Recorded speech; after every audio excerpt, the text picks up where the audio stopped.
Many Magic the Gathering players ask the question, is it worth it to buy a dual deck? This is a question whose answer may vary from dual deck to dual deck a lot less than you think. Because when we examine worth as it relates to price, both for sealed dual decks and for the singles they contain, we begin to notice some very similar trends. For this video, I will be exploring and explaining the answer to this question about 2 weeks after the release of Jace vs. Vraska. So keep that in mind in regards to the card values that will be discussed. If dual decks have ever felt ultimately underwhelming to you, this is because they are made with many masters in mind.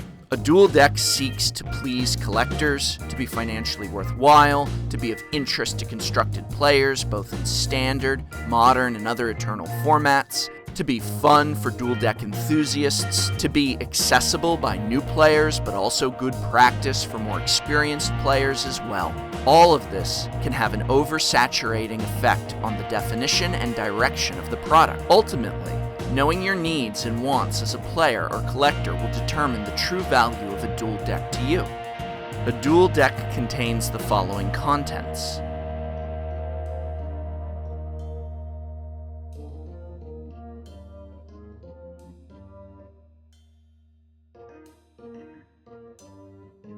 Unlike an event deck, a dual deck is not meant to be turned into a tournament playable deck. Instead, dual decks have the selling point of being enjoyed when the two decks they contain are played against each other. In addition to this, they typically contain a few cards of value and interest to constructed players. As of the filming of this video, if you were to buy the individual cards needed to build the Jace vs. Vraska dual decks, you'd be spending anywhere between $41 to $70 US. So, in terms of card value, assuming you want these two decks to play against each other, the $20 MSRP is clearly worth it, so long as you are buying the sealed deck at a time when it is still available for $20. Keep in mind that those card values include things like 50-cent Reaper of the Wilds or 19-cent Corpse Traders. You, the customer, might have to pay that much if you wanted to acquire those cards, but you, the seller, is going to be hard-pressed to find someone who wants to pay you for that Corpse Trader. So the value here is actually for the player who wants these dual decks to keep and play. What about the cards you could sell? Jace vs. Vraska has the following cards of value, and obviously a handful of other minor cards of interest, from Vraska's assassin tokens to alternate art and dollar rares. But even going by the top 5 cards of value, cards you could easily sell, Jace vs. Vraska is worth at least its cost in MSRP, if not a little more.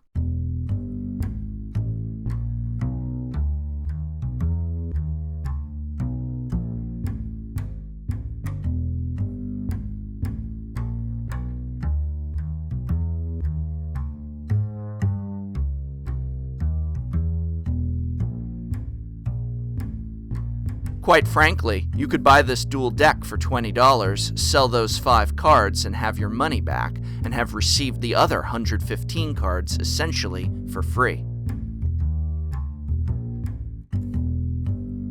But how will this hold up over time? Jace vs. Vraska is the 13th dual deck, so let's examine the other 12.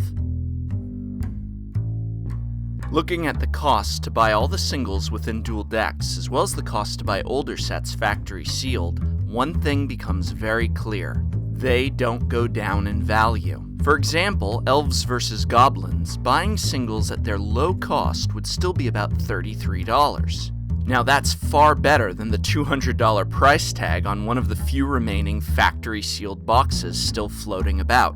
Keep in mind that the first dual decks like Elves vs. Goblins and Divine vs. Demonic had very, very small print runs, which contributes to their extremely high price.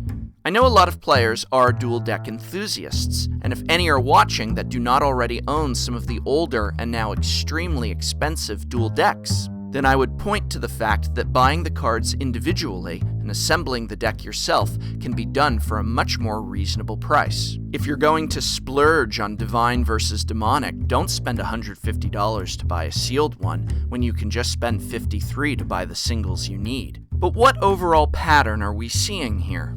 Nearly every set is worth above MSRP sealed, and even the more recent, heavily printed sets are still going for $20 and seem very likely to increase in the not-too-distant future.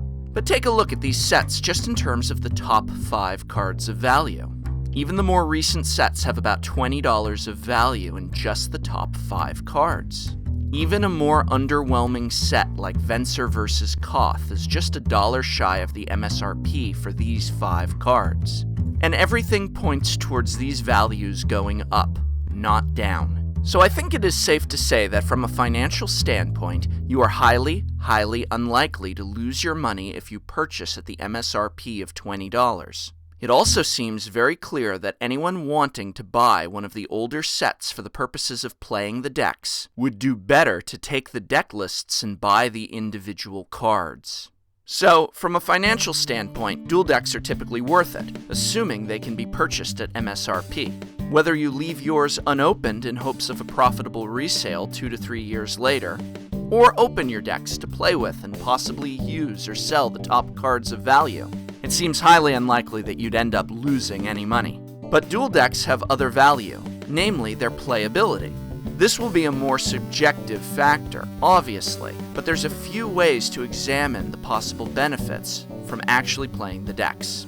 The first potential benefit here would be fun. If you enjoy playing with the dual decks, obviously that is definite added value right there. $20 to, in addition to the varying financial aspects of the decks, have the ability to play an enjoyable game with friends is extremely worthwhile. The next potential benefit would be a unique form of practice. While dual decks are not constructed like typical standard or modern decks, in that they typically have only 1 to 2 of a card, spanning no specific period, they can be looked at as potential practice and training for new and experienced players alike. When you play with a dual deck, you are being exposed to a lot of keywords and card interactions that you might not normally encounter. This is good practice to test and hone your ability more quickly, assess unknown Magic situations, and make choices in response to them. Sometimes this can lead to thinking about cards in a different way, which can be beneficial for deck building. Either way, piloting a dual deck a few times can certainly be seen as flexing different Magic muscles, and is beneficial in this manner as an exercise. Dual decks appear to be worth it in several different ways, especially if they can be obtained at MSRP. Luckily, they almost always can upon their release.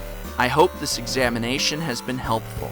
Remember, whether buying dual decks, event decks, fat packs, or singles, try and spend that money at your local game store whenever it is reasonable to do so. You're investing in your Magic community.